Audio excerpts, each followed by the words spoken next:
Finally আমিও ছাদ বাগানে চলে এসেছি সবজি তুলতে। তবে হ্যাঁ, আমি এসেছি ভিডিও করার জন্যে। সবজি কিন্তু আমার হাসব্যান্ডই তুলছে। তো ও সবজি তুলছিল আর আমি কিছুটা ভিডিও করে নিলাম। এখানে দেখো আমার বাবান কি করছে, বাঁধাকপিগুলো নিয়ে খেলা করছে। একটা বাঁধাকপি তুলেছে, তবে বাঁধাকপিগুলো যেহেতু ছোট, ছোট হয়েছে, তাই বলল একটাতে হবে না, আরও একটা তুলি। তো এই দেখো ২ খানা বাঁধাকপি তুলে নিয়েছি।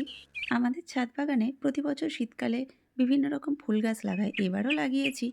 তবে ভেবেছিলাম কিছুটা সবজি গাছ লাগাই, দেখতেও ভালো লাগে। আর টুকটাক একটু সবজি হলে তুলে খেতে কিন্তু বেশ ভালোই লাগে। তো বাঁধাকপিটা তুলেছিলাম, পাতাগুলো ছাড়াচ্ছে। আর কিছুটা পালং শাক তুলে নিচ্ছি। পালং শাকগুলো একটু বড় হয়ে গেছে, শীষও হয়ে গেছে। শীষ পালং যেটাকে বলে। যাই হোক, কিছু পালং শাড়ি দেখো কত বড় একটা লঙ্কা হয়েছে লঙ্কা গাছে। দেখেছো? আর দেখো আরও দেখো বেগুন গাছে ফুল এসেছে, বেগুন হবে। বেগুন কিন্তু আমার বেশ খেতে ভালোই লাগে। আর এই দেখো ক্যাপসিকাম গাছে একটা ক্যাপসিকাম হয়েছে। তো আমার সবজি তোলা কমপ্লিট। এবার রান্না করব। দেখা হবে অন্য কোনো ভিডিওতে।